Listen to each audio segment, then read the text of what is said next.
2009లో Congress MLA, 2014లో Telugu Desam party నుండి MLA. పార్టీలతో సంబంధం లేకుండా 10 సంవత్సరాలుగా భీమవరాన్ని పరిపాలిస్తున్నటువంటి పూలపర్తి అంజిబాబు గారు ఇప్పుడు మూడోసారి కూడా విజయకేతనం ఎగరవేయగలరా?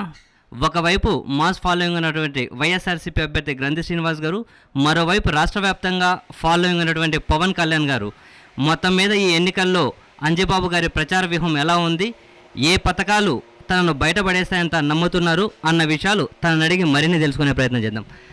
సార్ చెప్పండి, మేము 2 రోజుల నుంచి భీమవరంలో ఒక టైప్ ఆఫ్ సర్వే అంటే అందరి ప్రజలను కలిసాం సార్. మేము మెజారిటీగా మీ గురించి డిస్కషన్ వచ్చినప్పుడు చెప్పింది ఏంటంటే కార్యకర్తలకు అందుబాటులో ఎక్కువ ఉండరు అన్న ఒక విమర్శ కూడా ఉంది సార్. మీరేం చెప్తారు?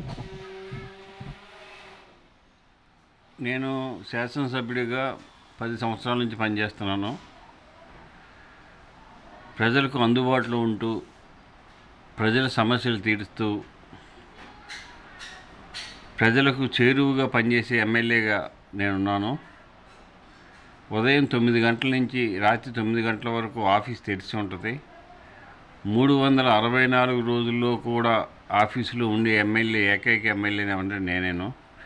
ప్రజలకి కార్యకర్తలకు అందుబాటులో లేకపోవటం అనే సమస్య లేదు. ఈసారి భీమవరం ఎన్నికలు లోకల్, నాన్ లోకల్ ప్రాతిపదికగా జరిగే అవకాశాలు ఆ విధంగానే ప్రతిపక్షాలు చిత్రీకరిస్తున్నాయి, మీ వ్యతిరేక పార్టీలు. దాన్ని మీరు ఎంతవరకు తట్టుకోగలరు సార్? ఎవరు లోకలు, ఎవరు నాన్ లోకలు?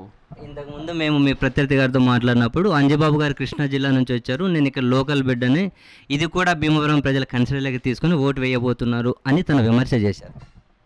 నేను కృష్ణా జిల్లా నుంచి వచ్చిన మాట కరెక్టేను. నేను వచ్చి 40 సంవత్సరాలు అయింది ఇక్కడికి.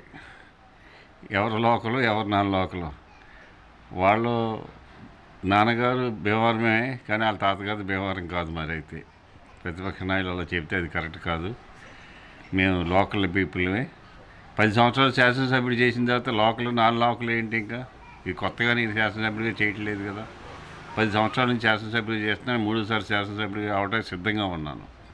సార్, 10 సంవత్సరాలు మీరు భీమవరం ప్రజలకు చేసిన సేవ మిమ్మల్ని గెలిపిస్తుంది అనుకుంటున్నారా, లేకుంటే చంద్రబాబు నాయుడు గారి నాయకత్వ లక్షణము ప్లస్ సంక్షేమ పథకాలు ఈసారి మిమ్మల్ని కాపాడతాయి అనుకుంటున్నారా సార్?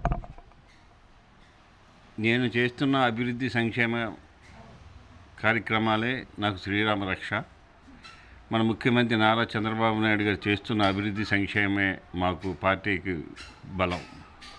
సార్, మీరు 10 సంవత్సరాలు ఎమ్మెల్యేగా ఉన్నా కూడా అంటే కొన్ని సమస్యలు, డంపింగ్ యార్డ్ ప్రధానంగా అది ఉంది, తాజాగా అమృత పథకం కూడా ఆగిపోయింది అన్న విమర్శలు కూడా ఉన్నాయి. దానికి మీ సమాధానం సార్? అమృత పథకం ఆగలేదు, బ్రహ్మాండంగా పనిచేస్తుంది. అమృత పథకం 110 కోట్ల రూపాయలతో బ్రహ్మాండంగా పనిచేస్తున్నాం. 2 నెలల్లో పని పూర్తవుతుంది. మరి డంపింగ్ యార్డ్ అనేది అది సమస్యగా ఉన్నమాట వాస్తవేను. దాన్ని త్వరలో పరిష్కరించక ఆలోచన చేస్తున్నాం. అండ్ ప్రధానంగా ఉన్నది ట్రాఫిక్ సమస్య సార్. లోపలేమో అంటే ఇంకా ఫుల్ రోడ్లు వెడల్పు లేదని, ప్లస్ బయట ఔటర్ రింగ్ రోడ్డు కానీ ప్రజలు కోరుకుంటున్నారు. మీరు ఈసారి ఎమ్మెల్యేగా గెలిస్తే ఈ ప్రజలకు అవి తీర్చే అవకాశాలు ఉందా సార్? ట్రాఫిక్ సమస్యను శాశ్వతంగా పరిష్కారం చేయడం కోసం రైల్వే గేటు మున్సిపాలిటీ నుంచి 150 లక్షల రూపాయలు కట్టి గేటు ఏర్పాటు చేయడం జరిగింది. గేటు కూడా పని పూర్తయింది. వారం 10 రోజుల్లో ఆ ట్రాఫిక్ సమస్య కూడా పూర్తవుతుంది. ఆ పని ఓపెన్ అవుతుంది. సార్, చివరిగా ఒకే ప్రశ్న. 10 సంవత్సరాలుగా మీరు ఎమ్మెల్యే ఉన్నారు. సాధారణంగా కొంత వ్యతిరేకత ఉంటుంది, ప్లస్ ప్రభుత్వ వ్యతిరేక ఓటు కూడా ఉండే అవకాశం ఉంది. వీటన్నిటితో పాటు మీరు ఢీకొట్టబోయే ప్రత్యర్థులు కూడా చాలా బలమైన వాళ్ళు. వీళ్ళందరినీ ఎదుర్కొనే అస్త్రశస్త్రాలు సిద్ధంగా ఉన్నాయా సార్? తెలుగుదేశం పార్టీ పశ్చిమ గోదావరి జిల్లా కంచుకోట.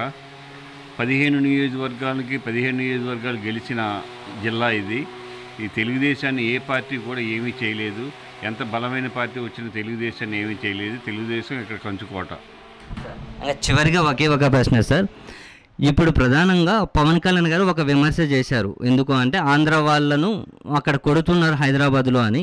మీరు ప్రజలతో ఇంత దగ్గరగా మమేకమై ఉంటారు ఒక ఎమ్మెల్యేగా, మీ దగ్గరకు అటువంటి సంఘటనలు ఇక్కడ ఉన్న వాళ్ళు ఎప్పుడైనా తీసుకొచ్చారు సార్? ఆ స్టేట్మెంట్ తను ఎందుకు ఇచ్చారనుకుంటున్నారు? అటువంటిది ఏమీ లేదు. అటువంటి పరిస్థితి ఏమీ మాకు ఇంతవరకు రాలేదు. Thank you sir. ఇది భీమవరం ప్రస్తుత ఎమ్మెల్యే అంజిబాబు గారు చెప్తున్నది.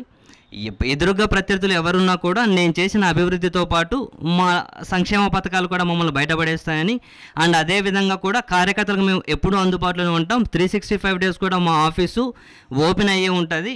And at the same time కార్యకర్తలను రెస్పెక్ట్ చేయడం కూడా నా లక్షణం అని అంజిబాబు గారు చెప్తూ ఉన్నారు. Thank you.